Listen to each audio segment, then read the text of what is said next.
Assalamu alaikum. Bugün öpke yalığını sözleydi.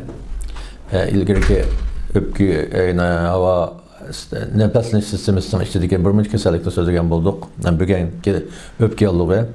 Öpke yalığı ötel, tatremlik belgam tükürüş, kızıtma, yukarı kızıtma.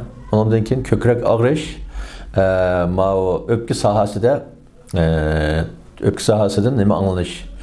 Ölkirip anlanış. Muşu 4-5 alamet bilen bu keselini tanıyımız hem de öpke yalığının qanday kesellik ekanini.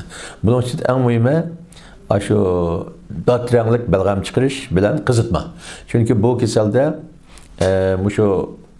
bu keselden bir qancha sebep bo'lib, bunun birisi nefes, yuqorqi nefes yollarida yalığınınki öpkege ta'sir qilishi. Yani biz yuqorida so'zlagan burun yallığı, ondan keyin nima yallığı, kanaychi yallığı, kana yallığı, ondan keyin badam saman bez yallığı, qatarlıq yallığınınki, nefes yolidagi yallığlanishlarninki öpke pövekçilerge yoki öpke to'qilmalarga ta'sir qilishi bilan öpkede yallığlanish paydo bo'lib, ondan keyin shu yuqorqidek o'tal, yuqori qizitma, datrenglik belgam chiqarish, bu ko'krak sohasi yoki öpke sohasini plandoskop bilan tekshirgan chaqda öpkedan ho'l-xirip ovozi anglanish, andan keyin bemor o'taganda yoki nafaslangan vaqtida og'rish his qilish.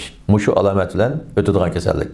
Hamda buningki nimishqa ayda öpkede yalığlanış paydo bo'ladi öpke to'qilmalarida desa, birinchidan nafas yo'li kasalliklarining ta'siridan bo'ldi desak, ikkinchidan bu nafas yo'li yo'llaridagi yalığlanishlar shu tutak havo, sovuq havo, zaharli gaz degandek yuqorida so'zlagan bir qancha xil qo'zg'atuvchi omillarning ta'siridan badanda dastlabki nafas, yuqorqi nafas yo'llarida shilliq pardalarda yalığlanish bo'lib, ondan keyin ashuna zukam, kanay yallığı, kanaychi yallığı, badam saman bez yallığı degandek yuqumlanish bo'lib, yalığlanish bo'lib, u yalığlanishninki ta'siri öpke to'qilmalarga ta'sir qilish orqali öpkede yallığı paydo qilgandan keyin kasalda qizish o'tdi. Yani yallığı boğallıktan qizish oldu, öte oldu, belgam, yani kan aralash belgam tükürgendek yoki tat ranglik belgam tükürgendek ahvoli bo'ldi. Hem de bunu biz shu öpke yallığı deymiz. Yani bunun yine asaslık sahibi nima desa, haliqidek sirtqi jihatdagi muhit, hem de bunu yig'inchoqlaganda shu buzuq muhit yoki muhitdagi havoning buzilishi. Bir o ikki cho'ng mazmunni o'sishiga aytib, birisi sovuq havo, sovuq shamol, ikkinchisi shu buzuq gazlar yoki chang tuzang tutak havolar. Mesela tamaka ise, maşinin ise degandek narsalar bu nimaga nafas yo'llariga ta'sir qilib, shuni yallig'lantirganlikdan bu kasal bo'ladi. Endi yallig'lantirishdan oldida nima bo'ldi desa, biz o'sha xilitlarda g'ayritabiiy o'zgarish o'tdi. Masalan, buni 3 xil xilitda alohida o'zgarish o'tdi. Birisi qon xiliti ufunatlanadi. İkincisi sapra xiliti ufunatlanib, zangar sapra xilitini hosil qiladi. Üçüncüsü belgam xiliti o'zining tabiiy miqdorida eshib ketib, öpkeninki va havo yo'llarininki tabiiy mizojini buzadi. Ham bu tabiiy mizoji buzilgan, shu qon xiliti ufunatlangan, ya'ni ufunatlangan jarosimlangan, bu jarosimlanganning sababini biz yuqorida degandek, shu nafas yo'lidagi yallig'lanishning ta'siri u qon xilitininki ufunatlanishni keltirib chiqardi. Sapra xiliti ufunatlangan bo'lsa, uni biz zangar rangli sapra xiliti deb, bu bir g'ayritabiiy xilit. Bu 3 xilitninki g'ayritabiiy o'zgarishidan shu nafas yo'lida paydo bo'lgan har xil yuqumlanish yallig'lardan paydo qilgan mikroorganizm, mikroorganizm xarakterli jarosimlar öpke to'qilmalarga ta'sir qilib, öpke to'qilmalarini yallig'lantirishda shu xilitlarning g'ayritabiiy o'zgarishi yuqorida degan jonliq mikroorganizmlarninki öpkeden iborat bir muhitda yashash sharoitini hazırlagan bo'ldi. Agar g'ayritabiiy o'zgarmagan bo'lsa, 3 xil xilit u o'zgarmagan bo'lsa, u kelgan bilan mikroorganizmlar badanga jarosimni kelgan bilan yoki öpkege kirgan bilan öpkede yaşanmaydı yoki o'sib ko'paymaydi. O'sib ko'paymagan bo'lsa, öpke tinida yallig'lanishni paydo qilmaydi. Demak, bu yerda Birinci sebep o muhittinki soğuk muhitga almışı, mevsumdan almışı.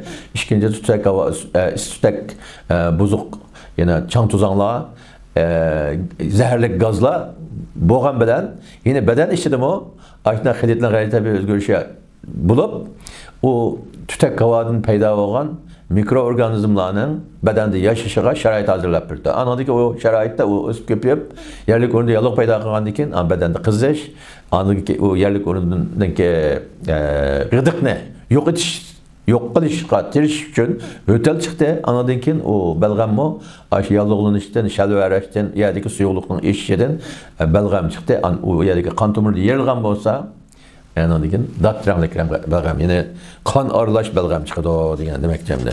Ham bu ustunki nafas yo'llarininki yallig'lanishidan bo'lgan yoki shu beshi ustunki nafas yo'llarininki yallig'lanishidan paydo bo'lgan o'pka yallig'lab, buningda hamda shu diagnoz qo'yishdimi? Biz shu alomatni asos qilamiz hamda bay degan 5 alomatni. Ham buningda tipikroq bo'lgani, masalan, yo'tal yo'talning bu balg'am datranlik balg'am chiqarayotgan holatdagi yo'tal, uningdagi qizitma 40 gradusdan 41 gradusgacha bo'ladi yoki 39 dan 40 gacha yuqori qizitma bo'ladi.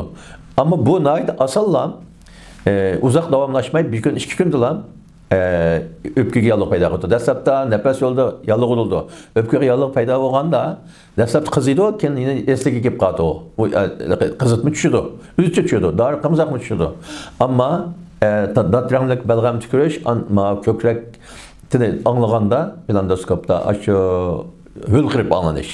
Andan qizitma 39 gradusdan tushmay, keyin biraqlam tushib ketadi. Tushib ketgan vaqtida yana ko'krak og'rish bo'ladi. Ham bu alomatlar shu. Uningdan boshqa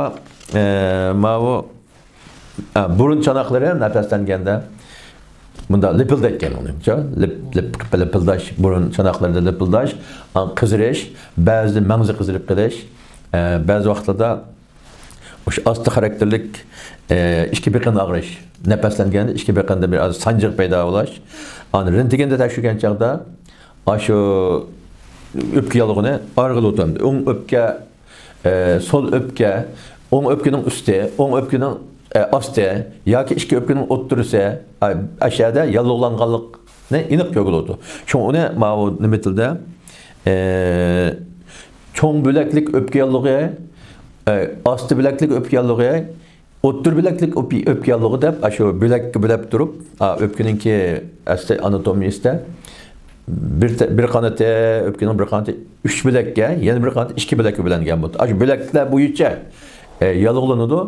O ikki bilakdan ikki bilak yallig'langan bo'lishi mumkin, bir bilak yallig'langan bo'lishi mumkin, o'ttirdagi yallig'langan bo'lishi mumkin. Uning ismini cho'ng bilaklik o'pka yallig'i deb ataydi. Ham bu rentgenda orqali o'tkaziladi. Ammo selishtirma diagnozda bu uni farqlantirish hamda bek muhim. Nima deganda bu o'pka yallig'i bulab bo'lgan chaqda uning paydo bo'lishi nihoyatda tez. Ammo saqayishi eng az 10 kun saqaydi. 10 kun, 12 kun davom qiladi. Ana shuni dori qilsak 12 kun, 12 kunda bo'lmasa bir oy ishga ketib qoladi. Ana shuni dori qilganimiz eng yaxshi. Ammo buni farqlantirishda biz o'tkir qona yallig'ini farqlantiramiz. Qona yallig'ida bo'lsa nima qiladi? Nafas tovushi normal bo'ladi bunda. O'pka yallig'ida andamay turadi. Yo'l qirib anlanadi. An yo'tilib balg'am chiqqandan keyin xirib yo'qaydi. Nimada? O'tkir qona yallig'ida. Ammo nimada? O'pka yallig'ida o tugamaydi. Andan keyin o'pka yirinliq ishqidan farqlantiramiz. O chaqda o'pka yallig'ida balg'am tatranlik balg'am chiqadi. O'pka yirinliq ishqida balg'am sapsariq qattiq puraqliq chiqadi. Chunki uningda yiring bor. Anda balg'am tükürüdü. Yeni birisi yuqumluq tarqalışcan zukamdan farqlantiramiz. Ma'noda farqlantirgan chaqda quruq o'tal. Asosli ma'noda quruq o'tal. O'pka yallig'ida o'l o'tal. Yana balg'a nima tatranlik balg'am. Endi bu kasalning oqibati qanday bo'ldi desa, vaqtida davolasa saqiydi. Agar uzunga so'rilib qolsa yoki vaqtida yaxshi to'g'ri davolamaganda, shu o'pka yirinliq ishqiga o'zgaraydi yoki ko'krak yirinliq ishqiga o'zgaraydi yoki yirinliq yurak qapiyallig'i o'zgaradi. Uning oqibati yomon bo'ladi kasalniki. Anadan keyin buni hamda davolashda yoki oldin olishda dastlabki kasalning havosi yaxshi tinish joyiga yetkazib, armaldırmız. Çünkü kasallikka nima qilgan? Kasalga o'zi kasal bilan o'pka yolg'oni paydo qilgan mikroorganizmlar o'rtasidagi jang qanchaki biz sharoit yaratib berib, kasalni armaldırib, havasi yaxshi yerga o'tkazsak, o mikroorganizmlar o'pkaning to'qilmalarida yalliq paydo qilmaydi yoki qilgan yalliqni ig'irlashtirmaydi. Shuning uchun uni armaldirish, tinch muhitga o'tkazish bu muhim. Ikkinchisi suyuq salang, o'ziga oid oson singadigan oziqliqlar bilan, ya'ni latif g'izolar bilan oziqlantirish lozim. Chunki buningda nihoyat jiq o'zi suyuqlik berib badanga. G'arbda babatida nima deydi sanglar?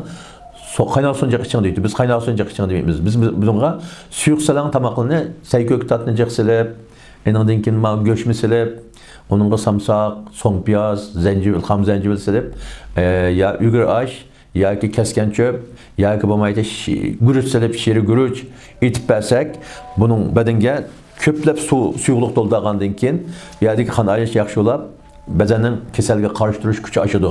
Shunga oson saqlaydi. Hamda uchinchi qilib nima qilamiz desa, davolash uchun birinchidan yalliq qaytarish lozim. O'pkadagi yalliqni qaytarish uchun yalliq qaytaruvchi dorilarni ishlatish lozim. Ikkinchidan balg'am bo'shatuvchi dorilarni ishlatish lozim.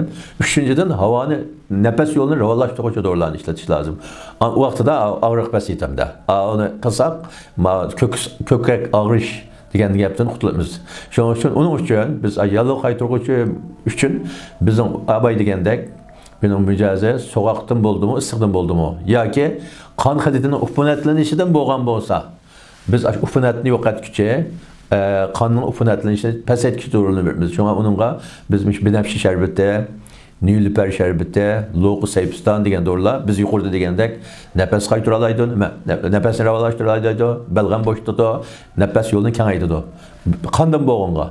Hem de ikinci kılıp, belgemden boğunu olsa, onun zupa şehveti, zupa kaş kepe, zupa düşken kaş kap, onundan başka loğu çılgıza, loğu badam birimiz.